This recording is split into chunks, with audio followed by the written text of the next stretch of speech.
Boys and girls, this is the Undisputed Era. Adam Cole, Kyle O'Reilly, Roderick Strong, and you're listening to Going In Raw, baby. This is the glorious one, Bobby Roode, and you're watching Going In Raw. What's up, it's your girl, Sasha Banks, Legit Foster, and you're watching Going In Raw. You like that? Hey, friendo, Steve here. And Larson. And welcome back to Going In Raw, the only pro wrestling podcast you need to be listening to right here at youtube.com/Steve Larson. And available wherever podcasts can be found. Be sure to hit that subscribe button. Notify bell next to it on YouTube. Rating, review, comment on the audio side of things. Y'all know how to do it. Also, we got a couple new patrons in. If you haven't taken a look at our Patreon, it's patreon.com/Steve Larson. We have a variety of award tiers there. It's a fantastic way to help support Going In Raw. And we got two new patrons in, Liam Jones and Daniel Taylor. Want to say thank you for the support and welcome to the Patreon family. We got all sorts of great stuff there. We got bonus content. This is the last week of March, so I want to get a reminder out there. The $20 Patreon mark gets you the Going In Raw comic, a couple of stickers featuring a couple of idiots' faces and the OG Going In Raw logo, a double-sided poster, which makes you decide. See, here at Going In Raw, we're all about making people think, making them decide, making them make the difficult decisions. Yes, exactly, because that's all life is: one difficult decision after another. And a signed postcard from Steve Larson featuring the OG logo. That's a comic book that features a tale that can only be told within the pages of the comic book. It cost easily $10 billion to make that into a major motion picture. And the next comic book, which is going to be available on the Friendo Market, I've started the scripting phase. I'm almost done with the script, and then I'm going to send it your way to do rewrites. But I have the title of the next comic done. It's called Steve and Larson Kill Pro Wrestling. Sounds about right. There you go. And it's a fun story. It's got time travel in it. Of course it does. Yeah. Anyways, so that's a lot of fun. Let's take this to the community poll. Larson, let's get right into this. Monday Night Raw last night. If you were to vote in the community poll, where would you vote? Somewhere in between. Yeah. What was the deal with last night? There was nothing that really stood out, but there was nothing. Here's the thing. Nothing about it was bad per se. Right. You can always... Nothing about it was really great, though. Nothing really happened. You can tell nothing happened when the title of this is Roman shows up and accepts Drew's challenge, which was it was a certainty that was going to happen. But if that's the major storyline coming out of the last night's Raw, slim pickings as far as interesting stuff. You know what I did, and this kind of relates to the idea of. And by the way, are you sad that they used your precious Beat the Clock challenge to do absolutely nothing? Yeah, I am. To help build momentum. What's with Ronda bearing the Beat the Clock challenge? What's with that? I actually kind of like. You know what? I get guff from people in the comments saying that I defend Ronda, and this isn't a defense of Ronda. I think it was hilarious that she said, "I don't even know what this stupid gimmick thing is, but I guess I have to do it." I thought that was hilarious. I also thought it was hilarious that she botched her intro when she did the mic drop and she had to pick it back up. She said, "And that's all I got to say about that." Mic drop. No, I think that was all scripted in because she did that 3 times or twice. She dropped the mic twice. She dropped it, came back, said something else, dropped it again, then came back and said something else. Oh, I didn't notice. Okay. I thought that was all scripted. Okay. That last part where she had a big smile on her face as if she threw the mic down. Oh, maybe she just thought she was being clever. I don't know. Whether it was scripted or not, I thought it was funny. But they make this huge announcement, women's match going to main event WrestleMania. Yeah. And they don't really do anything with it. No, they just said it. They just said it. They reiterated. That's the. I mean, it's the story now is that the match is going to main event WrestleMania. They don't really. They're not getting into the personal dynamics between all three of them anymore. So the reason I had it for a couple of weeks, and it kind of bums me out. The reason I used Roman on the thumbnail is because I decided to do something. There's not a really great way to get to judge momentum or interest, but there are a couple things that you can do. I went to WWE's YouTube page, to their YouTube channel, and I took a look at the view numbers for segments that were last week, which I thought was a really strong segment, the Ronda Travis Brown bit. I thought that was a pretty strong segment, and sure enough, that blew away. That segment had more interest than anything else, that any other segment that was on Raw on television for people to revisit than on YouTube. That had by far, including both Raw and SmackDown, that had the biggest reaction. This week, that beat the clock challenge stuff, at least as of this morning, went over like a big fat turd on their YouTube channel. Absolutely meaningless. And then the Roman stuff, and then the main event. The Drew, I mean, I guess it'd just be the Drew stuff. Actually, I mean, it was really did pretty strong on YouTube. Drew is phenomenal on the mic, and everything he did last night was so well executed. Yeah. I can't help but think that maybe not every beat, but a lot of the stuff is probably what they would have done if this was Dean and Roman, as was rumored to be the main event of Mania, or one of the main events at Mania, for the Universal title match. Nonetheless, I mean, Drew's phenomenal. Yeah, he's one of my favorites. So I'm not gonna bash anything he does, because he's great as far as what he did last night. But there wasn't a whole lot of. You're 2 weeks away from Mania, and there's just not a whole lot of momentum for much of anything. Yeah, but I mean, I don't know. I feel like, I guess, I feel like we say that every single year. I feel like every single year. Well, I think part of what happened last year at Mania? What was the big thing at Mania last year? Ronda was a big deal at Mania last year. And then what was the Roman versus who? Roman versus Brock. Yeah. So it was probably crap. That was probably garbage. What went on? That went on last. Yeah, that went on last. That always goes on. I think that's kind of the issue, is they assume, WWE that is, well, it's WrestleMania. People are going to come. People are going to watch. Yeah. Regardless, because the brand's so strong. The WrestleMania brand's so strong. So build isn't as important when they know the audience is going to be there regardless. Also, with the build, you need, I mean, like, you don't need it. You can get clever and go around it. But, okay, the best build this year so far has been Kofi. And what I was about to say is you need some element of physicality. And we've seen that with in a massive amount for Kofi Kingston. It's been all physicality. That's why it's been so great. It's one reason. It's been written really well. Well, I mean, you mentioned this the other day. There's urgency to it. There is. But they also, I get that you want to protect certain people. Seth has been dealing with nagging injuries, or at least we knew that about a month ago. So, yeah, he's going to make Paul Heyman fall over just by running at him, as opposed to Seth getting involved in anything. Well, I mean, Seth getting involved in anything would require Brock showing up. Right, exactly. That's not going to happen you don't on a want regular that. basis. And on top of that, you don't want Seth having to eat Brock's offense and risk getting injured right before WrestleMania. Yeah. And I'm not making excuses. I'm just saying I wonder if that's sort of some of the reasoning why the build isn't all that great. And on top of that, like when you have, again, I said this yesterday, when you have TV week after week after week after week, I mean, the build is probably going to come off as a bit weak because they're not, like you hit your major beats and then you have your big match, Yeah, but you mentioned this yesterday too, is I feel like, again, save for the Kofi storyline, pretty much every other major storyline has been bereft of the huge moment. Yeah. We haven't got that huge moment between Brock and Seth yet. We haven't got that huge moment in the Rousey Becky Charlotte thing. Yeah. But with with the Ronda Becky Charlotte thing, it's been a series of big moments that have happened over the past couple months. I think that's sort of the difference. Like, have we had one big moment between the three of them? That's what I mean. That's iconic. That's like what I mean. The Stone Cold That's Tyson what I mean. moment. That's what I mean. I get that. That hasn't been there. And maybe I was thinking that maybe we could get something like that last night. But they also, I don't know, things just play out so different these days. Like the big moments. And this is honestly, I don't really think this is necessarily a knock, because this is where a lot of the action happens these days.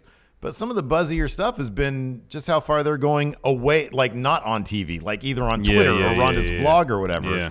And that builds interest too. And like I said, I don't think that's necessarily a knock. I kind of prefer to see it on TV. Yeah, me too. But I get that that's one angle that they're taking. But no, last night definitely did no favors to help build momentum. But prior to that, like, there had been moments like last week's moment with Travis is that his name? Travis Brown, with Ronda's husband. I felt that was a moment. That was a good moment.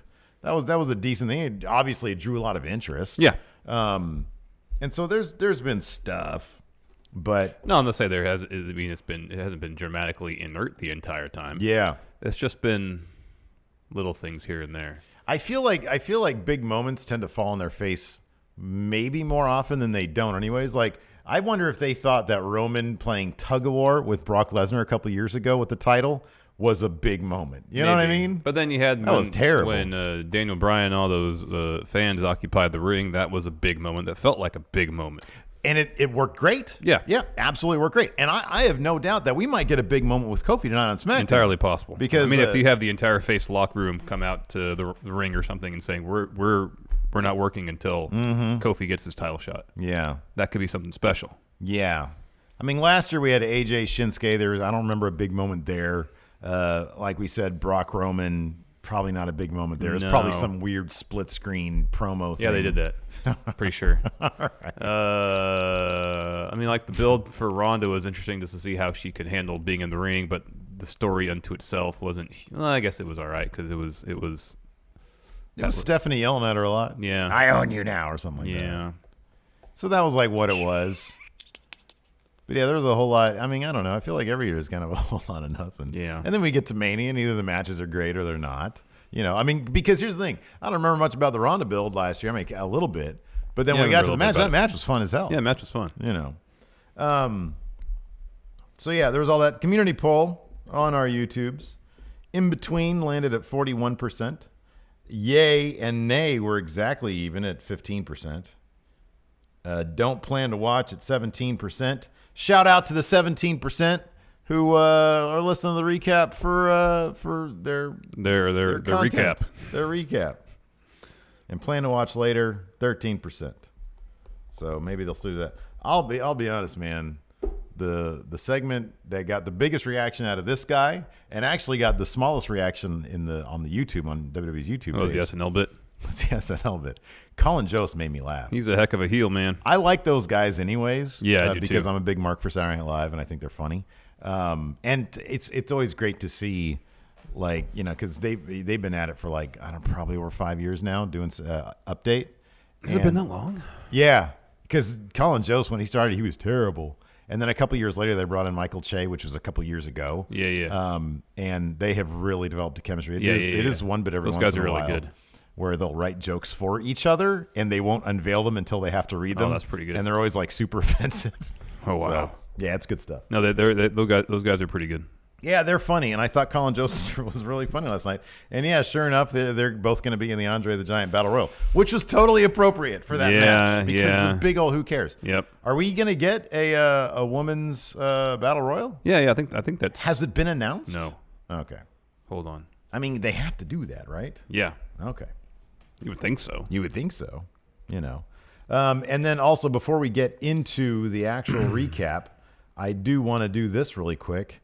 Shout out to, on the Twitter, PUBG Serbia for bringing and displaying and landing on TV. Yeah, that was something else. A Baron Corbin sign.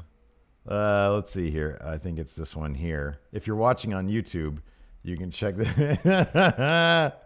Hey, man. You're not. One of these days, you know, man, this is going to happen. One day I'm going to have to explain this to Baron to his face. Yeah, no. Or either you or both of us. Because he also said, PUBG Serbia said that apparently this happened, and he got this other picture. Yeah. Baron looking directly at the sign with some sort of, as he said, side eye. That's not side eye, that's eye. Yeah, that's both eyes on you. Yeah, it looks like he's almost gesturing towards it. It kind of feels that way. So I think this sort of, the hey, you're not me thing is sort of creeping into Baron's life. There was that up, down, down stream. Yeah, people were saying that to him. He was clueless as to what it meant. He was confused. He's seen the shirt, and now the sign is following him. I don't know, man. I'm gonna have to explain it to him, and I'm gonna have to ask him first. Hey, do you have a sense of humor? Well, if you have to ask that, you probably know the answer already. We really like you. Yeah, we really like you. Larson really wanted that match with you and Kurt Angle. I still do. Yeah. Well, I know. I'm talking in the past tense because it's going to be in the future. Oh, yeah. He didn't boo you. I was one of the few people that was defending that match. I was trying to think in my head this morning when I saw this stuff. How would I explain it to him? I'd say, you kind of remind me. You're Biff Tannen, but you talk like George McFly. No, you say your character. Yeah, your character. The Baron Corbin character is is the Biff Tannen of WWE, but you kind of have a George McFly way of talking. Yeah, and on top of that, sometimes your trash talk. In the past, anyways, has been very confusing. Yeah. It's been kind of confusing. Yeah. and we just ran with that. Baron Corbin's trash talk. You got to make a delineation between Baron Corbin character. What's his shoot name? What's his real name? Penstock or something like that? Yeah, something like that. Tom. This isn't you. This is Baron. Yes. Separate. I'm sure Tom is a swell guy who talks with a manly voice. Yeah. But Biff Tannen drives a Ferrari. Yeah, right. Yeah. Sails around on Twitter. Apparently makes a fortune on his Twitter opinions. Baron, on the other hand, likes to row a boat. Yeah. Oh, man. All right, so let's just dive into this. I don't have my show notes up, so I'm going to... I mean, there's not a whole lot to really get through here. Oh, Big Money in Discord he says, I am PUBG Serbia. Oh. So nice. Big Money. Thank you. That was great. That was awesome. That was a huge surprise. He said, looking hey, on Twitter, seeing that. I'm PUBG. Apparently he's a big fan of PUBG in Serbia. And Baron Corbin. And Baron Corbin. All right, so show kicked off with Ronda Rousey coming down the ring. She said, women are main eventing WrestleMania. You're welcome. That's when she dropped the mic the first time. Well, yeah, man. And she picked it back up, did some more trash talk, dropped it again, picked it back up, and said, I got this match and this beat the clock challenge. I don't even know what this BS gimmick is. So let's just get it over with. That was awesome. Out comes Riot Squad. Sarah Logan is Ronda's opponent. Before the match starts, Becky comes out, drops a promo, culminating in saying at WrestleMania, you'll see me holding your belt above my head with my foot on your skull. My foot on your skull. Man, the let Becky take over your Twitter account for a day seems to have disappeared on that charity stream, on that charity thing. Charity buzz. That's weird. Yeah. I honestly, I woke up, I was like, did I imagine that? I didn't imagine that. I mean, right? you mentioned it a couple times yesterday, so I don't know. Man. And then Charlotte comes out. She drops a promo, too. They both hang out ringside for Ronda's match. Match starts. Bell rings. Sarah Logan, sound strategist, gets out of the ring and starts running around. Good job. Trying to evade Ronda. Well done. Eventually, Ronda gets back in the ring. Sarah gets the upper hand. What's up? What's on your mind? If Ronda's whole thing is that wrestling's scripted, in her words, fake, why should she be selling anybody's offense? Oh, you can't go there, man. They've obviously decided not to go in that direction. Then you're only going halfway, man. Well, yeah, Brock's been doing that for years. We know that. It's frustrating. If her whole thing is, I'm going to expose the business, then expose the business. Yeah, it's kind of like half her thing, though. It's a line they have to tread, but Triple H literally does that every time he comes out. He literally said, "I'm jobbing into this envelope." Yeah, I know. But you're going to find that charming? Because it's like wink, wink here. That is he's saying the job. I know. I'm doing the job. I understand. That's him trying to be funny. This is a menacing version of that.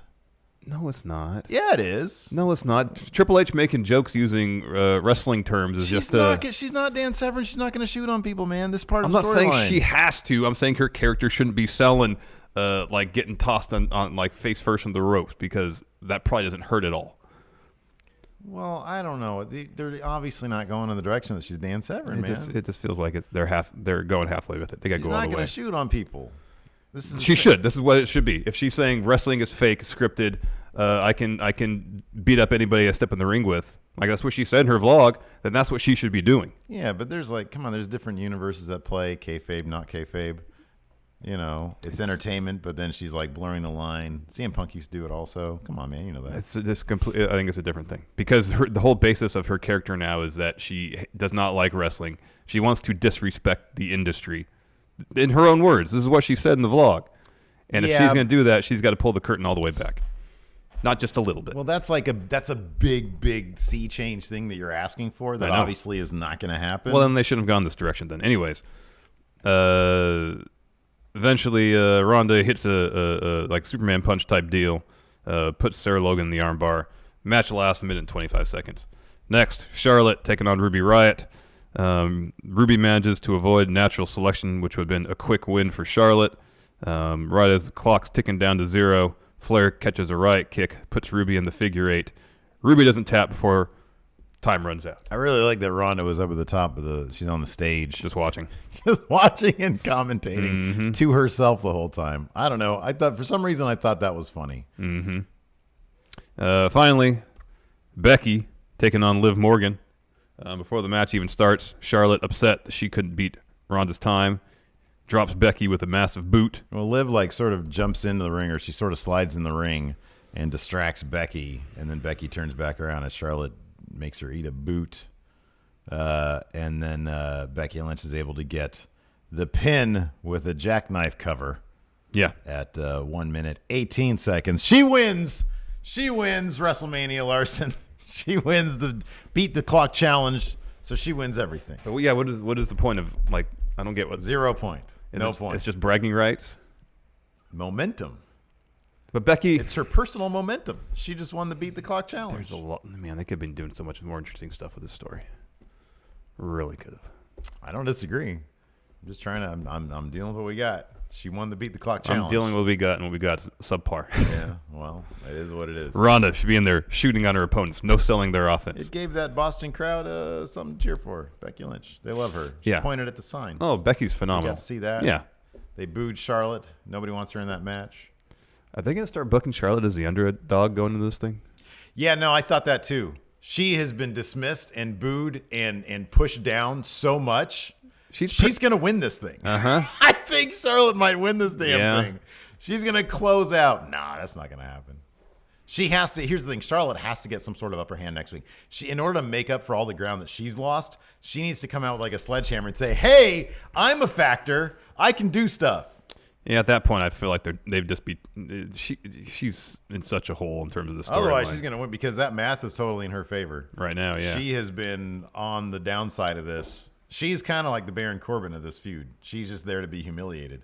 She couldn't win the beat the clock challenge.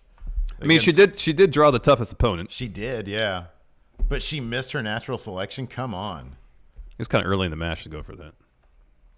Well, she only had a minute and a half to work with. Oh, I know. Yeah, man. I don't know, man. Becky won the beat the clock challenge. I know, but she won it. I mean, Ronda won with her finish. Yeah. With an armbar. Becky had to overcome a boot from Charlotte and then won with a roll-up, essentially. Yeah. Which isn't the strongest win. And then Charlotte was on the precipice of maybe winning, but the clock ran out. Talk about weak wins. Let's talk about Jinder Mahal's shoulders way up off the freaking... That happened in another match, too. Kurt Angle one. Yeah. The Samoa Joe one. Yeah, his one shoulder was completely off the mat. Yeah, same with Jinder. Way off the mat. What happened to fundamentals? They're out the window, man. There's 40, 50 years of wrestling experience between Kurt Angle and Samoa Joe. They don't know how to get his freaking shoulder down on the mat. I'm going to tell you, man. I'm going to tell you. Anyways, handicap match. Supposed to be Finn Balor versus Bob Lashley and Lio Rush. Lio Rush comes out to the stage and says, your road to WrestleMania goes through Bob Lashley. I don't know why you want to be on this road. I'm not medically cleared to be on this road because of Braun Strowman. So instead of me, Lio Rush, taking or participating in this match, you got to go against this guy. Enter Jinder and Singh brothers. I was happy because I'm happy anytime I get to hear Jinder Mahal's theme music. It's great. So yeah, we had a handicap match there: Finn Balor versus Bob and Jinder. Because Leo couldn't do it. Well, if they kill Leo's name, which one would they get rid of? Well, they'd have to get rid of Rush. Yeah, there was already a Rush. Yeah, okay. Why do they insist on doing this? Shortening people's names. Well, can we get a recreation of your reaction to Mustafa Ali's name going down to Ali?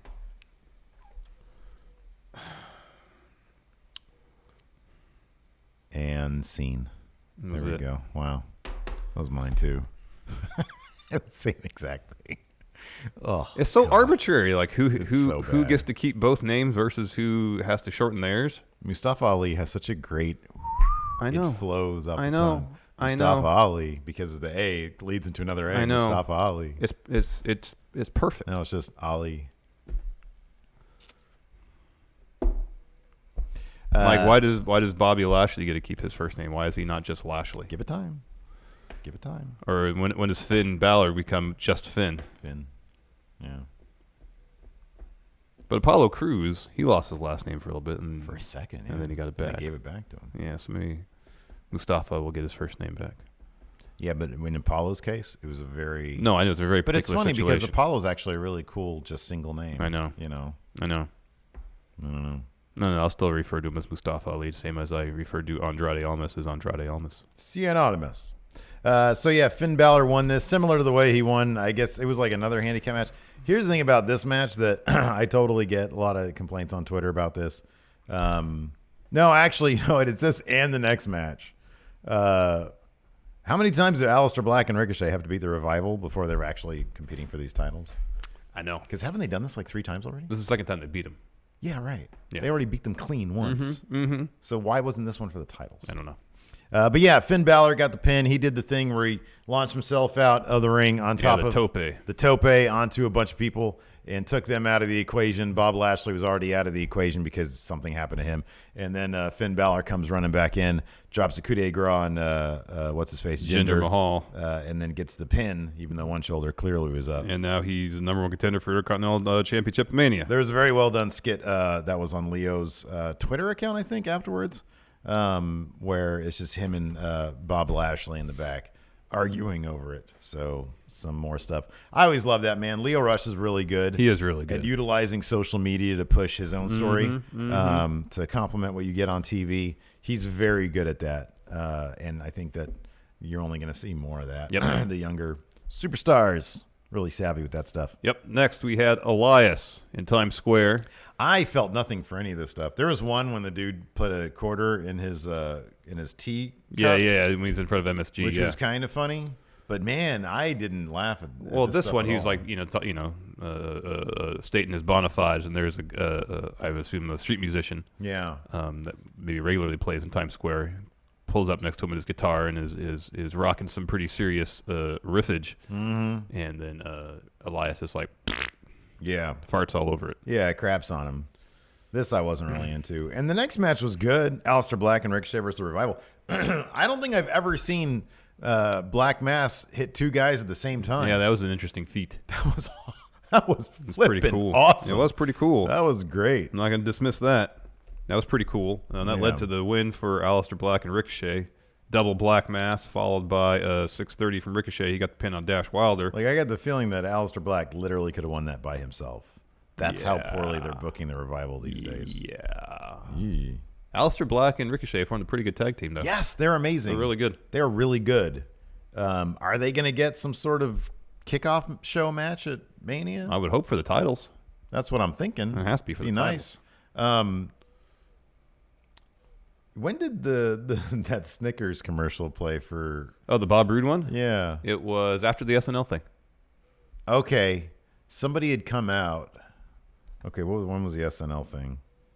Because I was. Oh yeah. It was. Yeah.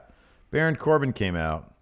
I sort of stopped paying attention for a half second, and I heard the Glorious stuff, and I was like, oh, he's gonna fight one of the either Roode or Gable. And then I look and I notice that it's a Snickers commercial. Yeah. That's their appearance on the show. Yeah. A Snickers commercial. Yeah. Ouch. Where they're out of sync because... It's funny. It sounds like we're running down the show, but I was actually kind of hungry. entertained by a lot of this stuff. Bob Roode was hungry. Yeah.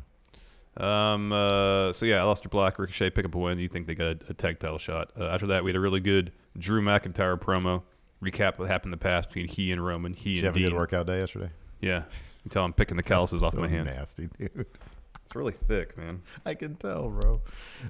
Anyways, my bit of business. Yeah, it's his a promo. Can you like play with a pen or something? Because I don't know. That's like freaking me out. It's just dead skin. It's all Cronenberg. I'm not gonna have another Larson crawl out of this callus on my hand. You sure about that? You think these are little Larsons growing underneath my skin? Stomp it. Don't stop, little Larson. What's he ever done to you? He's freaking me out right now, man. Here. Oh God, what is your problem? I don't know if you're in a good mood today or a bad mood today. I can't tell. I don't know either. I think as much sleep as I would like. I can kind of tell. So Drew McIntyre came down. Yeah, and he said something like, Roman, I hope you... You know what you're getting into. Your family's going to be upset because I'm going to murder you. And he says, but I want to say to Joe... Oh, yeah. He splits up Roman and the guy like we're doing Baron and Tom. He says, don't do this for your family, for your wife, your daughter. You may have... You already had like one, like, gosh, how do you put it? After what you've been through. He said you've already, essentially. You put them through enough. You've put them through enough. You put them through enough because you already had like one near-death experience. Yeah. Don't make him go through another, essentially, is what he said. Yeah. He equated himself with leukemia, essentially. Yes. Yeah. Which, take a look at that Claymore. I know. Ooh, he's a scary dude. He is a scary dude. And so Roman comes out and says, Roman accepts your challenge. And he says, but not Roman, says, keep my wife and kids' names out of your mouth. And then he sucker punched him. Yeah, cold cocks him. Yeah, that was good stuff. They brawl. Roman has the upper hand for a while. And then Drew hits a low blow. Bam. And then lays him out with a Claymore. Yeah, that was good stuff. After commercial break, we're backstage. Drew's walking around. He runs with Dean Ambrose. Hey, Drew. So much for him not being on TV anymore, huh? Hey, Drew. Yeah, I know. That was kind of apparently not true. Yeah. But is it possible this is... No. I was going This to was- say, it's last man standing. This wasn't a 10-minute last man standing match. The God, beatdown. you're being so generous. It was like 7 at most. Well, then there's like a 3-minute commercial break in the middle. Yeah, too. exactly. Was this meant to write Dean out of the equation? No, that match wasn't brutal enough to write Dean out. No, A table spot and a couple of claymores. I'm surprised he didn't get up after that Claymore. That's what I thought in the beginning. I was like, oh, okay, so they're going to write Dean off here with a last man standing match. But unless he gets out like a sledgehammer or like busts him open or something really vicious. Mm-hmm. But I could totally see maybe next week them saying, oh, he's going to be out indefinitely because of this spot here. And then they like slow-mo some innocuous, fairly innocent. It's just another Claymore. Yeah. Yeah. I feel like it's kind of weird. They should have swapped the two matches. Like their no holds barred the match. last one was much more brutal. Yeah. Yeah, I agree. If That that's could have gonna been be used to written him off. Yeah, exactly. Anyways, he runs the Dean. Dean says, essentially, I wanted to shout at you. Let's do last man standing tonight. And Drew says, all right, you're on. You're not going to be standing. That once I'm means done with you. That means Vince liked that last match they did. So let's give the fans a pale imitation of it. Right. A less inspired version of it. Give them 7 whole minutes. After that, we had Sasha Banks, of course, joined by Bayley, and Natalya joined by Beth Phoenix. This was a pretty decent match, especially towards the end, where Natalya was in the bank statement and reversed it like almost immediately into a sharpshooter. That was cool. That was neat. And then Sasha gets close to the ropes and kind of uses her legs to knock Natalya into the turnbuckle. And then out of nowhere, Nia and Tamina show up. They lay out Bayley, then Sasha, then Natalya, I guess, and then Beth Phoenix fends them off all by herself. Yes. And drops Tamina with was it Glam Slam? Is that what it's called? Yeah, she looked great. Man, she looks fantastic. Yeah, she was really throwing those punches, and she looked really crisp. She had no issue dropping Tamina either with her finish. No, she is a strong woman. Mm-hmm. Yeah. Mm-hmm. After that, we had a Hart Foundation package. They are going to the Hall of Fame. We mentioned that yesterday, so that's cool. Bret Hart, two-time. Hall of Famer. Yes. A Kurt Angle interview followed that up, interrupted by, hey, you think you're great because you're doing this now? Well, I'm going to embarrass you at WrestleMania. Yeah. This is what I'm going to do to you. Those people don't care. They're not cheering you. They're not saying boo, Earns. They're saying boo because they feel sorry for you. Coach he just says screw you. Yeah. Which is really the only response you could give to just a rambling bunch of nonsense. Yeah, I know. Like Baron just doled out. There's a guy out there, pub guy, Serbia, who has a sign says, "Hey, you're not me. You're Hey, not me." And I'm like, "Hey, you're not me." and there's a wolf on there. I have wolf on my merch too. I have Wolf on my merch too. I wonder if he means me. After that, Sasha Bayley interview. Charlie was kind of running down everybody who wants a piece of those tag titles. Yeah. Sasha gets frustrated and says, we'll take them all on at WrestleMania. Yeah. So that's what it is going to be now. It's going to be Iconics, Nia and Tamina, Beth and Natalya, all challenging for the women's tag titles. How many matches are going to be in the kickoff show? 3. Is the Andre, is that usually in the kickoff or It no? has been of late. I think it was last year. It was last year. It was the year we went.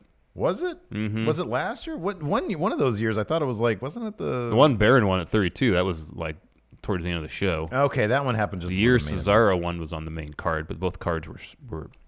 Let's see what was on the because I want to figure out what's going to be in the kickoff show. Asuka's match will probably be in the kickoff show. Sadly, Andre Battle last year. I think the Andre Battle Royal, the Women's Battle Royal, and Okay, so And last the year Cruiserweight it title kicked match. off the kickoff show, and then the Cruiserweight, and And the then, Women's Battle Royal. Given that they seem to really love this Colin Jost, Michael Che thing. Oh, it might be on the main card then. Yeah. I think that's going to be on the main card. The Cruiserweight Championship, we know for a fact that's going to be in the kickoff show. It actually wouldn't surprise me if they just moved that to Access, but that's probably going to be at the kickoff show. Asuka's match probably on the kickoff. God, what a bummer. I know. Boy, that's a drag. I'm pretty sure I called that right after I said if she didn't land in that in the triple threat in the make it a fatal 4-way for the Raw Championship somehow, she was going to end up in the kickoff show. They could have found an opponent for her. That They could have. got on the main card. They dropped the ball on that, creatively speaking. Oh, horribly. Horribly. Major. After that, moment of bliss. Braun Strowman, Colin Jost, Michael Che. It's funny stuff. Colin Jost is a great heel. What? Sorry. Getting back to the Lashley Leo Rush thing. I think somebody mentioned, I only watched a little bit of it, but somebody mentioned that Bob Lashley said he was going to beat the demon out of Finn. Yeah. So I wonder if that's where the demon's going to come from, if he's going to use the demon to take on. Because he's got to deal with Leo Rush and Bob Lashley. Yeah, I guess so. So it's WrestleMania. I guess they can have the pageantry of the demon happen at WrestleMania. Oh yeah. Moment of bliss. Alexa introduced her first guest, Braun Strowman. Braun's looking like more jacked these days. He looks trimmer in the belly area. Yeah, his arms are looking a little more defined too. Yeah, he's changing up his look, man. Yeah, maybe he's putting in work. He's trying to get back on track. What? Get back in Vince's good graces. They have me in this Andre the what? Colin who? Saturday Night Live? Never heard of it. Is that thing with Kevin Nealon? I've been watching a lot of Norm Macdonald lately. Oh, he's funny. God, he's funny. He is so flippin' funny. And I think he's even funnier now that he's old. Yeah. Typically, people get funnier when they're older. Yeah. Experience makes people funnier. Yeah, it kind of does. So Braun shows up. He more or less says, no chance there can be peace made. And then live from New York, via satellite. From the set of Saturday Night Live. Yes. Yeah. Colin Jost, Michael Che. First thing Colin Jost says is like, when we were in Philadelphia a couple weeks ago, I made a huge mistake by putting on a Mets cap, so I'm not going to do that tonight. And then with the perfect deadpan, he does this thing where he has a deadpan that looks like his mouth is trying to smile, but he's trying not to do it. Yeah. He puts on a Yankees hat. Because they're in Boston. Exactly. Crowd starts booing him, of course. And then go ahead. Well, he starts talking about how they're sorry, and he said, when I put in my bio on Twitter that I wanted to be your mentor, I was serious about that. I went to Harvard. I think there's a lot of things I can teach you. My parents spent millions of, and this is all very with a straight face. Yeah. My parents spent millions of dollars getting me on the women's row team at Harvard so that I could teach you lessons. Yeah, like how to do your taxes. Like how to chew your food, how to do your taxes. Chew your food. That was funny stuff. I was cracking up. And then he says he wants restitution because Braun destroyed the car. Yeah. He says, I would like you to pay me back with interest. Mm-hmm, yeah. For the and price Michael of the car. Che, of course, the whole time is like, oh, you're digging us into a bigger hole now. Yeah. And then, in fact, Michael Che says, here's a solution. Let's how about Colin Jost? He's in the Andre the Giant Battle Royal. And then Braun says yes. No, Braun suggests that. Sorry. Yeah. Braun suggests that. I want you to match. And Michael Che's like, yeah, good. Yeah. Done. And then Colin Jost is like, no, I don't want to do that. And Braun said, well, here's your choice. You can either hide from me using 28 other superstars, or I can find you and go one-on-one backstage. And guarantee that you're going to get beat up. Yeah. And then I think Colin enters Che into it. Yeah, he says, well, if I have to do it, you have to do it too. Yeah. You're the real wrestling fan between the two of us. Michael Che, you have to be a match too. Yeah. I thought it was hilarious. It's pretty I was funny. laughing the whole time.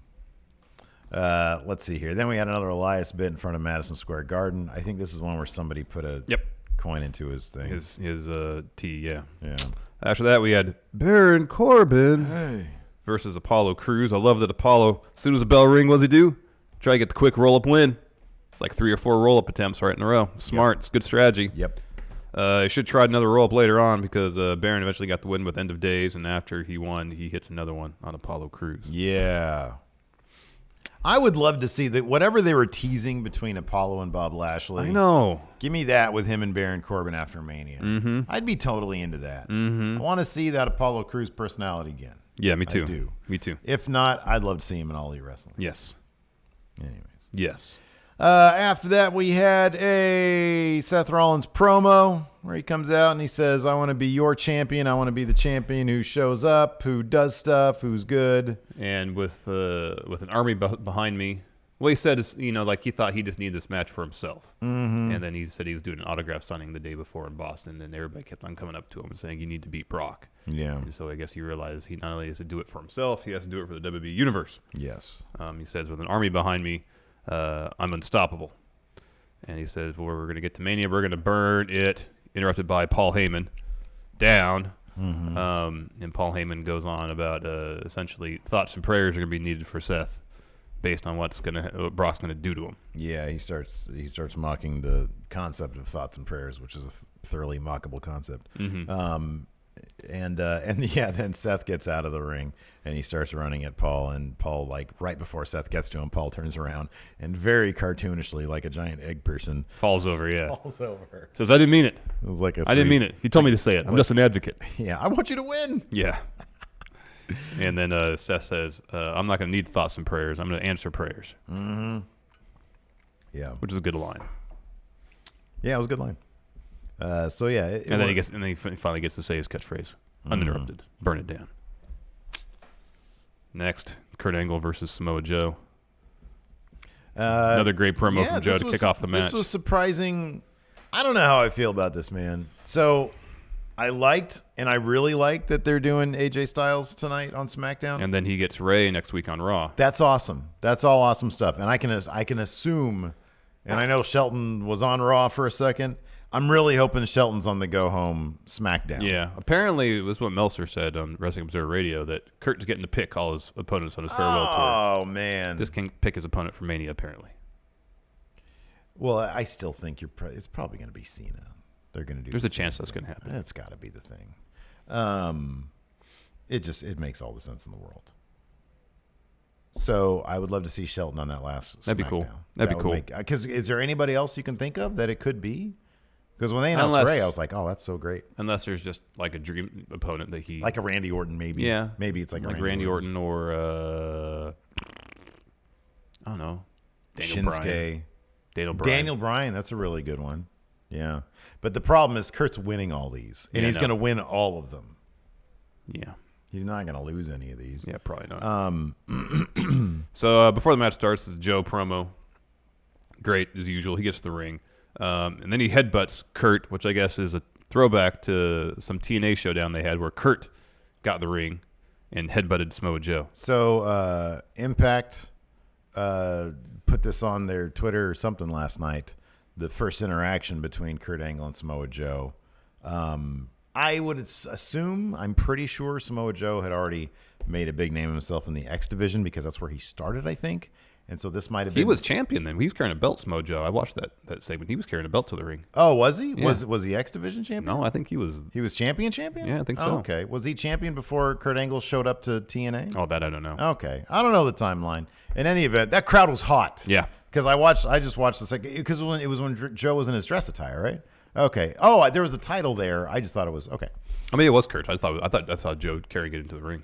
Okay, maybe he did. I didn't see the part where he carried into the ring. I just saw them standing face to face, and there was a title on the ground. Okay, I don't know my TNA history, people. I'm sorry, but that crowd was hot. Raymond Bostaff says Kurt's debut in Impact. Oh, okay, that makes sense then. That makes sense. So yeah, and then I saw it. And then there was a headbutt, and it looked awesome. So that's great. I love that stuff. I guess my main problem with this, and I get that it was a roll up win, but. Kurt he really does look slower these days. Oh yeah, and that suplex, that snap suplex early on, he didn't jump in time, and so it looked a little sloppy. Yeah, it's just that's how he is these days, and it kind of sucks. But Green Sea says Joe was holding Jeff Jarrett's title in the story at the time. Oh, that's why Jeff Jarrett ran in at the end and took it back. Gotcha. Okay. Okay. All right. And then Raymond Bostaff said, no, he was X Division. All right, fair enough. Okay. I don't know anything about TNA. All right. I just figured, I know that Joe cut his teeth in the X Division first. Yeah, no, I know made a big too. name for himself and stepped up to the heavyweight division. It's crazy how you can build people like that. Oh, I know. When executed properly. Why did TNA drop the ball so much then? Why did they turn into a laughingstock? Because that Hogan. the crowd was so hot. They were doing so many good things. Hogan. Probably just Hogan, isn't it? Hogan and Vince Russo. Oh, boy. Apparently John Cena put something funny on. That's pretty funny. That's good. pretty funny. Good job, John Cena. John Cena trolling Baron Corbin. Trolling. Again. Humiliating Baron Corbin. Yes. That's his MO. Yes.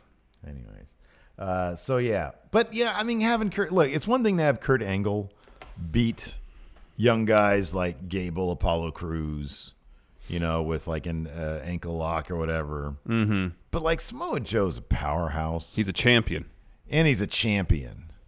And granted, I know, didn't he just get like a roll-up loss a week ago on SmackDown? Yeah, I think Ray pinned him. Yeah. And he's all surprised and stuff. So this isn't like a dominant victory. This or isn't the anything. first time someone's rolled up a coquina clutch to get a win on. AJ Styles has done it. Yeah. But Joe's shoulders are like this. I know. For that roll-up. I know. For that reversal. But yeah, Samoa Joe ate the roll-up loss.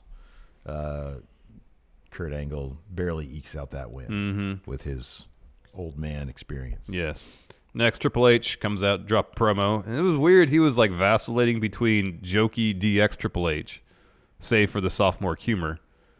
And then he tried to go back to being serious, intense Triple H, but it wasn't 100% there ever. He was still sort of chuckling his way through this. Yeah. There's a weird universes colliding thing here with Triple H that's happening. There are like 4 or 5 distinct Triple H's. And he's like Rawgate Mutant Triple H. He is, man. I'm telling you. Because he comes out before a commercial break. They come back, and the first thing he says, completely off script, is, "Hey, you guys were giving me a standing ovation the entire time. Thanks for that." There's the one version of Triple H that I think is not going anywhere. It's going to be in everything he does, and that's NXT Triple H. I think he firmly loves that, and I think he understands that the crowd's not going to let him not be that. Yeah. Because they love him so much for NXT, and he just can't get away from that. So there's that. He's got badass attire, Triple H. Mm-hmm. He's got the leather jacket. He's got a shirt with a bunch of Latin on it. Which is like, right, exactly. I should be pushing out our shirt during this. I find it funny. And he's trying to inject like the promo badass Triple H, but yeah, he's just having too much fun. He is having fun. That's the he's thing, having too much fun because he says that, and then next he says, congrats to Becky and Ronda and Charlotte for main eventing WrestleMania. COO Triple H. Is it's like this isn't.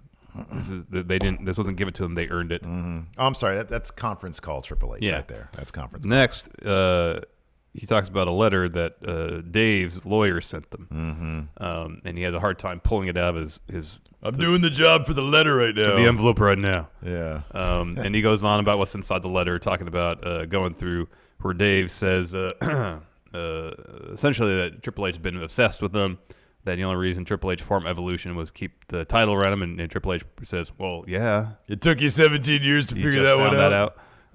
Apparently, Dave says in this letter that he didn't gain anything from being in Evolution. He says, "Well, he won the champion, 6-time world champion. The only reason you left is because you couldn't beat John Cena." Ooh, that was a good line. That was a good line. I like that because it's really nerdy. It is. And he goes on and says at the very end, after these pages, it says, "What I want, what I really, really want, I want." He references Spice Girls. Yeah. I wanna. Yeah. Didn't he say something about him wanting to move the day to WrestleMania? Yeah. Guardians of the Galaxy. He's shooting, yeah. That was funny too. He said, you're not taking this seriously, Dave. It's like evidently neither are you, Triple H. Dave. Yeah, I just really get the feeling, and it's the kind of thing where because they're both so old, you don't care, and you actually enjoy it more because it's obvious both Dave, both Batista, and Triple H are just having loads of fun goofing around. Yeah, I know. They're trying to be serious, but it's obvious they're just having too much fun. Exactly. In the end of the letter, Dave says he will only face Triple H at WrestleMania if Hunter puts his career on the line. Triple H says, "This is another attempt by you to try to quit." I'm not going to let you quit. Sure, if I can't beat you at this stage in my life, when you're at this stage in your life, I don't deserve to wrestle anymore. I'll put my career on the line. Yeah. You're on. Yeah. But so Triple H's career on the line, but Batista's is not. Is that correct? Yeah. Any chance we're going to get, because Batista's probably going to lose this. Yeah. Any chance we're going to get more Batista after this? I guess it kind of depends on if he has a lot of fun and really enjoys it. I kind of feel like this is it, and then next time we'll see him in WWE again is for his Hall of Fame induction. He's got a lot on his plate as an actor. He does, and but he also said made it pretty clear that this is kind of like the one thing he really wanted to do. But he also kind of said that he wanted like a run. He did, but maybe just the schedule wouldn't accommodate. I think more than anything, he just wanted one program with Triple H. Mm-hmm. Yeah, that could be. Next, Elias on the streets of New York. Someone comes by and steals all the money he made. Oh yeah, yeah. And he's playing, and then the same guy comes by again and steals his guitar case, which still has some money left in it. Kind of silly. Yeah, it was silly. After that, the probably 8.5-minute main event. Mm-hmm. Dean versus Drew in a last man standing match. We come back from commercial break, which ended up the match, and Drew's driving the point of a broken kendo stick into Dean's eye. However, we did not see how that kendo stick was actually broken because it happened during commercial break. It was kind of rad too, because like Lacey was milling about the bedroom when I was watching this, and like there was that one part where Drew was like sticking Dean in the forehead, I think, with it. It was supposed to be in the eye. And like the little thing was dangling there. Yeah. And Lacey took like one brief glance, was like, "Oh my God, is that his eye?" Yeah. And I was like, "That would be they would not show that on TV." Yeah, it'd be pretty extreme. So no, it's not. But it was a great visual. Did you watch the video of the Nurchik's injury last night? No, what? You know me better than that. You know me better than that. I didn't really intend to. I was just scrolling through Twitter to see what the deal was, and then it auto-played. I was live streaming on my Twitch channel, MF Steve here. If you guys want to follow when me I texted you? I was playing, so I dug out some of my 360 games. I had never played the Road to WrestleMania in WWE 12, so I was doing that. You get to play as Sheamus. Interesting. You get to play as Sheamus for like a bunch of it, and then Triple H for a bunch of it, and then somebody named Jacob Cass, which is a fake character. And so I was in the middle of playing that, and then one of the friendos there that was watching along mentioned, "Man, that dude snapped his leg in half." So it was dangling. He put it up, and it was so he jumps up for like a putback, lands. He must have landed on somebody's foot or something. And so he's on the ground. He's laying on his left side. He rolls over on his back, and in the process, his leg lifts up, and you see his foot kind of flop around a little bit. And at that point, when he rolls on his back, all the players who are in the area see how bad it is, and they're gone. They just run. They get out of there. They flee. Oh my gosh! And so the camera cuts to a long shot because they don't want to be. Yeah. And here's a really crappy part: is there's a ref right there, and he's trying to get out of the way, and he has to step over the guy's foot. Oh god! He's make it all the way. Oh, lightly kicks the end of the dude's foot.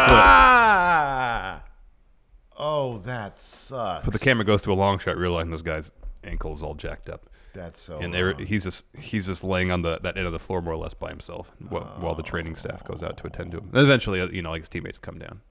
I wonder if that's protocol. Like if something like that bad happens, everybody's told to get out of the way so the training staff can get there immediately. I don't know, man. Because it happens so rare, I'm not sure. It seems to happen a heck of a lot more often these days in the NBA than it ever has before. Yeah, but I'm not. I imagine they're still not expecting it, and in that case, I'm not sure protocol like kicks in. Oh, it could be instinct where you see somebody's leg all flopping around, and you're like, all right, I'm out of here. It's just like a horror film. You get out of there. It's like that's not supposed to happen. Yeah, it was pretty big. It's not like friggin' Sid broke it, and then Animal comes over and starts acting like he's still kicking him. That sucks. Oh man. Yeah, it's been on par with that. Because I think if Sid hadn't had that boot, it would have been moving around a little bit. I don't know much about the player. Oh, he's supposed to be pretty good. Yeah? Yeah, I think he's one of the more important players on the Blazers team I think they were like pretty high up there in terms of playoff seeding.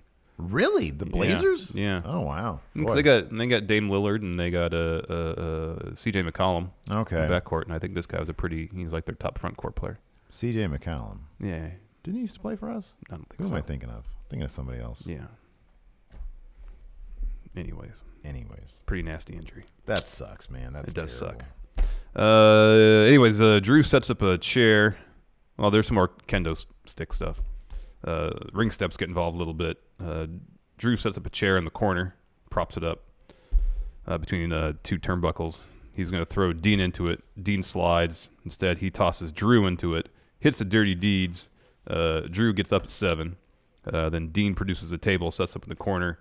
Drew just picks Dean up and more or less spine busters him through it. Follows it up with the Claymore.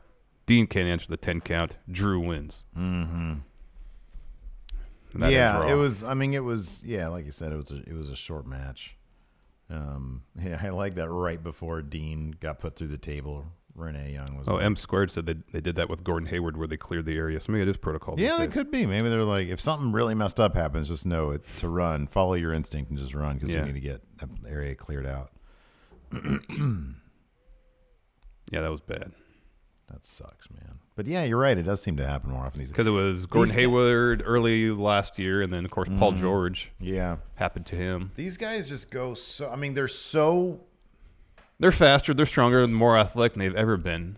And so they're more into... Like, the gameplay is got to be much more intense. Mm-hmm. It's not like it was in the 90s when it was a bunch of old dudes, like, milling about, just sort of jogging up and down the court, and then they're like, they'll clock each other and get like barely a flagrant one. Oof. Rich Hardesty says, in Portland, while watching it live, whole bar just gasped. He's one of their best players. Found out tibia and fibula were sticking out, but under sock. Oh, God. Yeah, compound fracture. That's bad. Oh, that's really bad. And that's Paul George. I think that was happened to Paul George. It was a compound fracture. Really? Was his that bad? Mm-hmm. He came back from that, though. Yeah, it took him like a whole year, though, pretty much. Oh, yeah.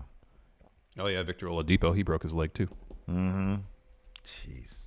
But they go it's so intense, and they're so, like, built. I have no science to back this up.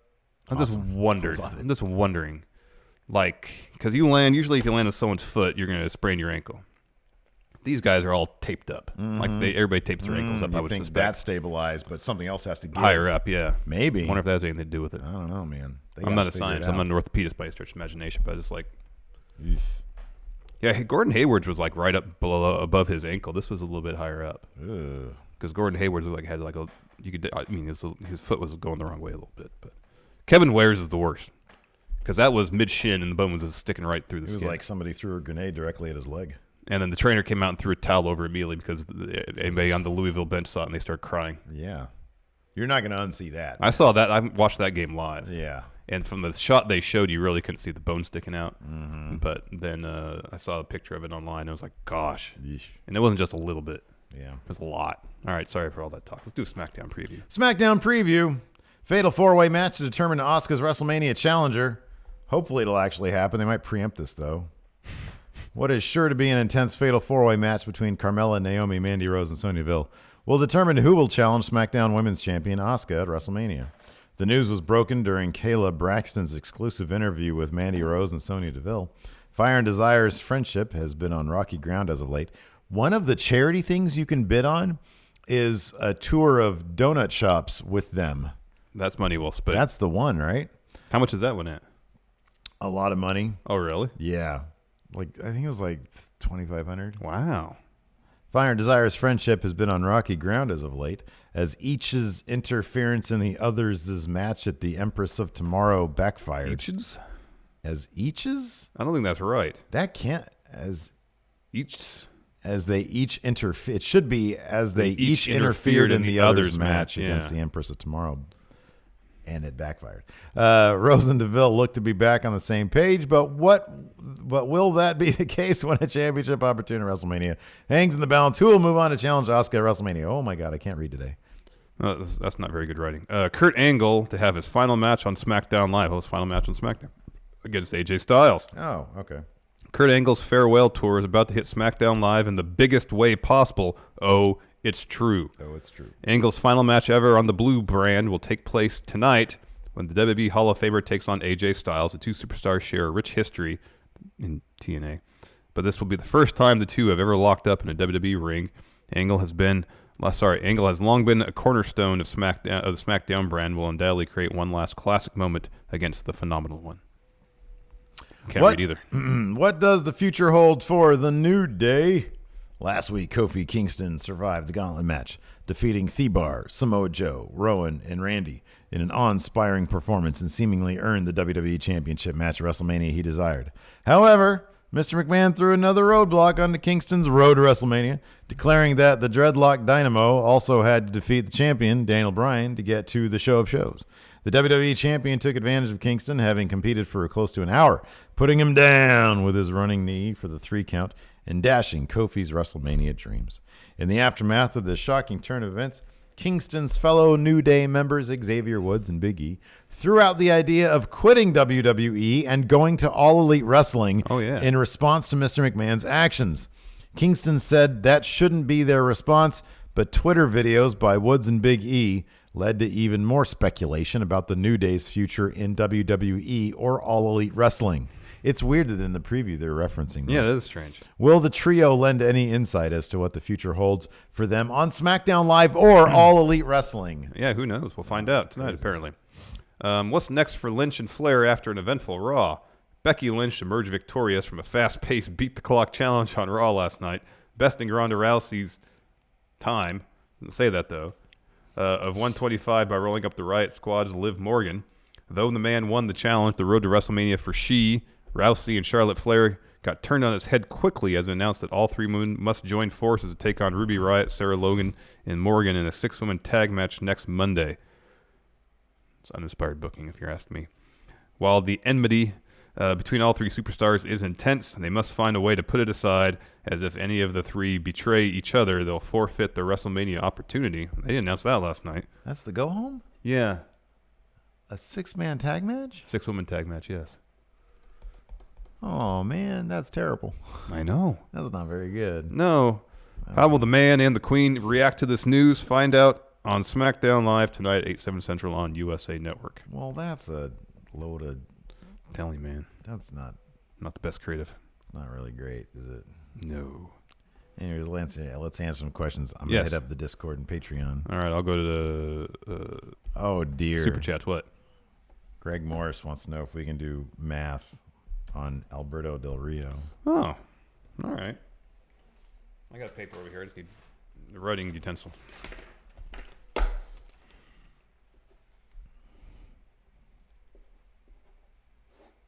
All right, in ring. He's all right. He was like a 6. Yeah, he's a good 6. He's above average. Promo. Like on TV, he was like a 4 or a 5. We saw him live, and that was a good, solid 6 promo. Well, TV's the thing that matters. 5. We'll do 5. 5. Yeah, very average. Look. He had a good look. He was a good-looking guy. Yeah. I'd give him a solid 6 for look. Yeah, I would too. Legacy. Trash. Not great. Trash. 3. Trash legacy. 3. Kayfabe. He's always booked pretty strong. People always put titles on him. Yeah, people did. He was booked pretty strong. You got to give him a 7 for kayfabe. Yeah, we'll do that. 17. So that's 5 plus 8.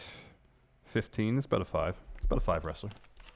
Seems about right. That seems right. Dylan Haggett. Friends, your stream starts at 2:30 a.m. in Australia. Or sorry, Friendos. Yeah. It's early or late depending on one's perspective. And yeah, most of our Australia. audience is here in North America and maybe in Brexit town. Mm-hmm. So, unfortunately, Australia is like a long ways away. Matt Hurlbert. Many time zones over. Matt Hurlbert. Happy 42nd to me. This is not a wee joke. Happy birthday, Matt. Happy birthday, Matt. Old man Matt, as they call him, because he's old like us. DG Photo Video and Jay Sean Lawrence just both gave 99 cents. No comments, no questions. No retracted message? See, it doesn't work unless it's retracted. Jimmy Thomas, who from the recently, did you hear this? The Lucha Underground lawsuit has been settled. Mm-hmm. The talent has been released. Well, the talent that was the part of the lawsuit, not all the talent. Oh my God, really? They're still they're keeping the people who didn't take him to court? Yeah. That sucks. So Ivelisse is a free agent. El Hijo del Fantasma. Tejano Jr. Mm-hmm. Joey Ryan. There's at least one more I want to say. I forgot the name. Who was still under contract that they didn't release? I don't know. Killer Cross, was he still there? I don't know.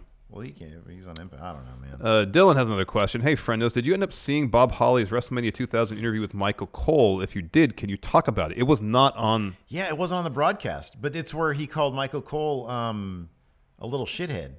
Oh. That's why it wasn't on the broadcast. Oh, but right. everybody was people were asking us in chat. It was like, oh, have you guys talked about that? Have you talked about that? And so the other day, I was like, wait a second, what are people talking about?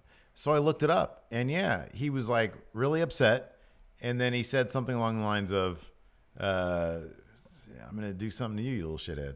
And Michael Cole looked legitimately scared. Wow. And then JR said, that was a classless remark. I apologize. Wow. Vinny Elliott, am I the only one that thinks Brock is retaining? It's looking more and more likely. Yeah, I'll make that decision next week, depending on how that math works out. But yeah, it wouldn't surprise me if they kicked it to Saudi Arabia. Dragon Reborn says Charlotte hasn't won this year yet. Apparently she hasn't won a match this year. Is that true? I don't know. Wait, we're in March. She hasn't won a match? Guess not. I don't think she's been in many matches either. That's true. Let's see here. Jimmy Thomas. They dropped the ball so hard that the main SmackDown women's story is over the Raw women's title. Title. They're not SmackDown. They're not SmackDown women anymore. Well, Becky and Charlotte still had SmackDown lower thirds last night. Universal Jones, 2 $1 super chats, no comment. Then a $5 one with comment. Had some free super chats from Premium to give. Cast a Toy Story remake with WWE voice actors. Oh, man. Woody's got to be John Cena. No, Woody's Buzz Lightyear. Yes. No, I'm sorry. Cena's Buzz Lightyear. Cena is Buzz Lightyear. Yes. If it was early, if it was like 15 years ago, Kurt Angle could have been a great Woody. Yeah. But right now, I'm not Stone sure. Cold is Woody. Or is Stone Cold Buzz? No, Cena's Buzz. That's perfect. Cena's Buzz is perfect. Yeah, but Woody's not like a badass. No, I know. Just, he's a cowboy. Okay, yeah. All right. Baron is the kid who splices together all the toys that are all messed up in the first one. All right. Who's Mr. Potato Head? Who's Don Rickles?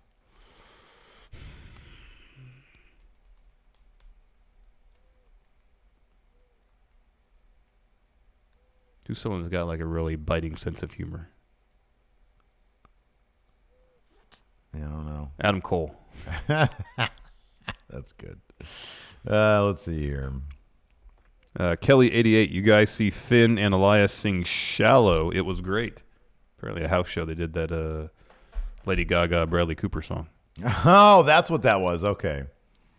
That's funny. I just seen like little video snippets of it. Oh, DJ Photo Video says, I found out my mother has ALS. Oh, no. Just wanted to know, listening to you chat about Steve's kilt and bits gave me my first real laugh in weeks. Thank you. Well, I'm glad to have helped you. Let's see here. Oh, yeah, here it is. Joey Ryan. I am now a free agent. Free from any contracts. Free from any bosses. Free from any restrictions. The last few years of my career haven't been without highlights. Being featured in many major media outlets, becoming a top seller on Pro Wrestling Tees, shocked the world at All In, main eventing the Cow Palace, a roll on Glow, the growth of bar wrestling. But now it honestly feels like I have a new lease on my direction and where I'm going. For a guy who wasn't a free agent, who seemingly had restrictions, he has been a masterclass of wrestling independent career. Yep. That is insane that he did all that under some, wow. Yep. Let's see here. So good for him. That's awesome, Joey Ryan. It is. It's great. Oh, wow. Bray Wyatt got a new haircut. Oh, wow. He got Braun Strowman's haircut. Yeah, but with dreadlocks. Austin Luff, you guys hear what the Lucha Underground news? Yep. I don't know if you brought that up after seeing this question or not. Cool tactic.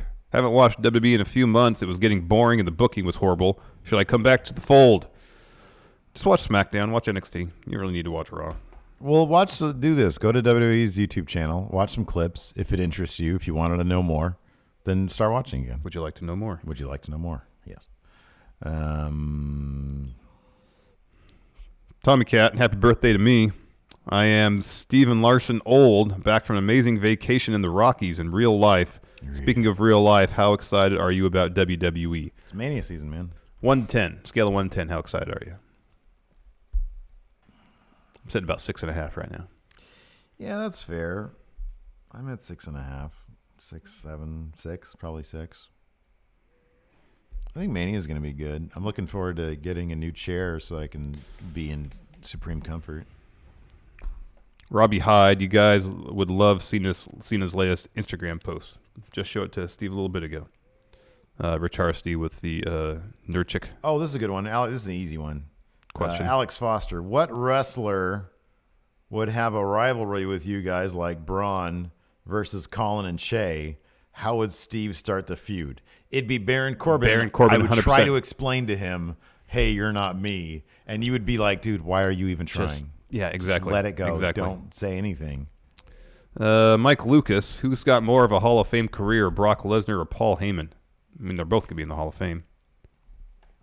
Without a doubt. I mean, I would say for his contributions to the industry, Heyman. But yeah, they're both, if there was a first ballot, they would both be on it. Mm-hmm. Philip, math question for you guys. Does having magic powers like Undertaker or Bray figure into kayfabe or presentation score? We haven't thought about that. So if we do Bray Wyatt, we would probably bring that up in kayfabe, and that would I would think that supernatural abilities gives him an extra point in kayfabe. All right, we'll determine that now. You want to do Bray Wyatt math now? No, just that supernatural powers. Oh yeah, is a +1 for kayfabe. I get the feeling that's probably the case, because here's the thing: Bray kayfabe unto itself is not that great. Because here's the thing about Bray, though, they only give him top level opponents. Whenever he fights anybody who isn't like a main eventer, he wins. Yeah, but that should be the case with pretty much any upper mid card wrestler. Yeah. So so Bray's kayfabe, it'd probably be a 7 because it's a 6, but then he has powers. I'd say a 6 because I think it'd be a 5 without the 5. So he's average. He's 500 without it. That can make sense. He's lost a lot of matches. Jeffrey Nguyen, one way to get heat: attack Boston sports. Hot heat. Yeah, someone else to talk trash about Rob Gronkowski. Leo Rush. Yeah, he talked crap about him. So that's going to be a thing at Mania. He's retired now. How do you feel about Gronk being retired? I know you're being the preeminent Patriots fan in the universe. Well, he always had a hard time staying healthy anyways. Mm-hmm. So it's kind of a toss-up. It's the Patriots. They're a machine. It's like the Spurs. I know. It doesn't matter if somebody gets... Gronk is a huge part of that machine, as we've seen this year with the Spurs, where they traded Kawhi Leonard, even though he didn't play for them hardly at all last year. Get rid of Kawhi Leonard, and they're not quite the same team. DeMar DeRozan is a fantastic player in his own right. Did you see the Spurs stat, though, about most number of... God, what was it? Longest streak. Oh, like making the playoffs or something like that? No, it was longest streak of being under 500 or over 500. Oh yeah. Least amount of time spent under. I don't know. It was they were far and ahead. Yeah. Far it wasn't. There was no team even close. Yeah. Like the other 4 teams were like all in the same range. Yeah, the run that they've been on has been pretty insane. It was like everybody else. Their longest streak under 500 was like it's weird that they're something weird. The bar they set is so high that they could be the 7th seed in the West, and it's considered a disappointment, even though they have a 581 winning percentage. Yeah. No, the Spurs are something else. Not the same with the Patriots. They'll be fine. They're a machine. Although this Robert Kraft sex trafficking thing might be a problem. But probably not. Well, he hasn't been implicated in any of the trafficking, no. Yeah, but he's just a proprietor of, or a patron, sorry, of this. That's so weird to me. Still, it is weird. It is really weird, right? Mm-hmm.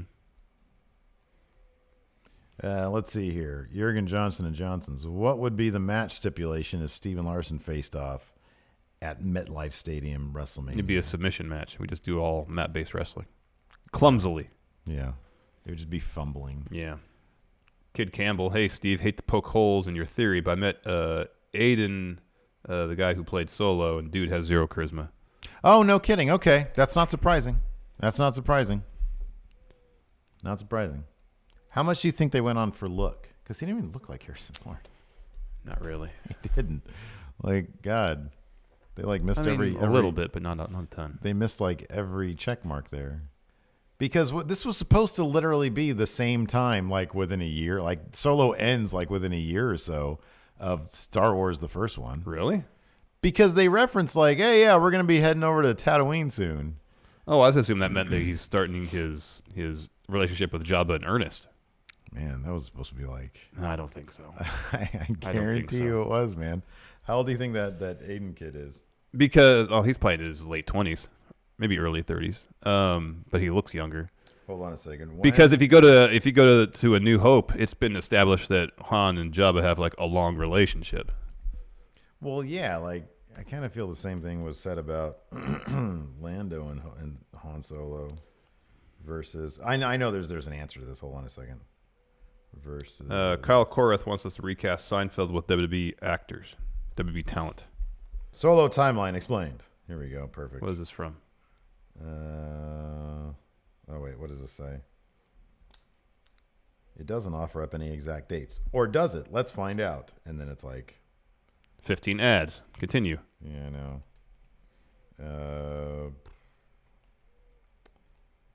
Okay, come on. This sounds like all speculation, anyways. Okay, so according to this, Solo happened around the same time as Rogue One, which was, 3 years before Star Wars? Is that what I'm getting here? No, Rogue One was like right before A New Hope. According to this, it says it's the same thing.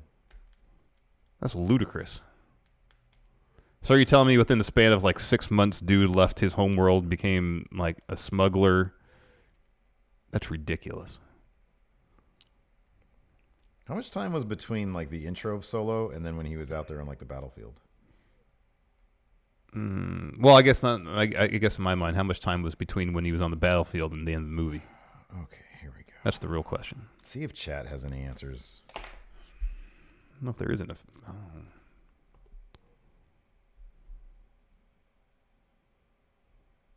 J.S. Wooten says no, it's way before Rogue One. That's what I.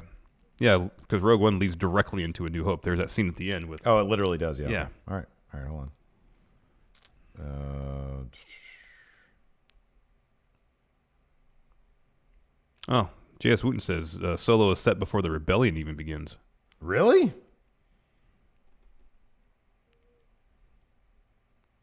J Hump says at least 10 years before. 10 years? No way. 10 years? That doesn't sound right. It sounds more right than a year. Or same time as Rogue One. I was going to say somewhere between 5 and 10. What time period? Let's see here. Timeline on Wikipedia. This is the stupidest conversation. Oh, man. Still, a person's face doesn't change that much. Let's see here. Let's see. Is there a timeline on here?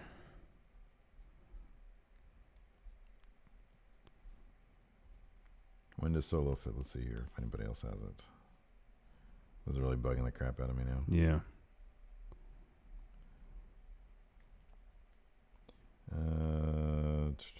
Actually, we can. Oh, wow. Okay. Wait, hold on. Solo Dragon falls, Reborn just says riveting stuff here, guys. Solo falls between the Tarkin and Thrawn novels, which that clarifies as 11 to 14 years before the Battle of Yavin. So that's the end of A New Hope. That's end of... Okay. All right, cool. Alex C. says here, Darth Maul is in Solo and dies in Rebels, so it's at least 5 or 6 years. Okay, all right. Still, you don't look like that, dude. Jeff C. says, is this the Hulk Hogan face argument? Hogan's face completely changed in the span of like 3 years, so don't give me... No one's face changes that much. So wait... Oh, man. So did we crack it? Was was Han Solo on some sort of space steroids? Don't know, man. And his face changed? Maybe they changed his face to do the smuggling stuff. And his voice also? Anyways, are there more questions No, here? that's it. I feel like an asshole. Oh, here's the thing. We're at an hour, 20 minutes in this podcast. So this is all garbage time anyways. Yeah, exactly. This is garbage time. If you're sticking around now, then you have nothing better to do. Hollywood Hulk Logan, what are the odds we get one of the Saturday Night Live guys eliminates someone in the Andre Battle Royal? What are the odds that Colin Jost is going to win this thing? I know.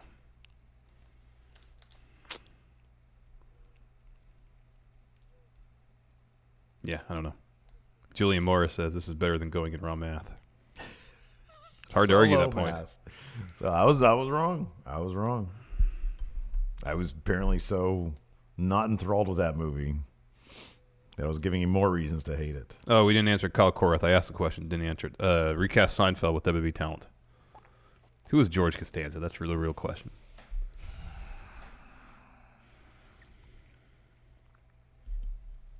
Well, who would Baron Corbin play? Kramer. No.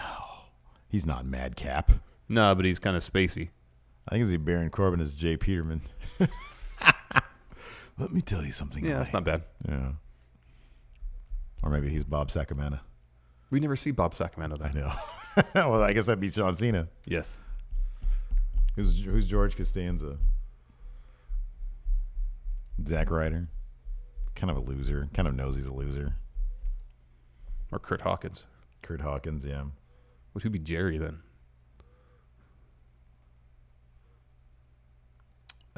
Cage Bryant says, what is your opinion on WWE dropping Mustafa from Mustafa Ali's name? We sort of covered that, but this was his first question here. As far as I'm concerned, his name is still Mustafa Ali. Yeah, I'm with you on that one.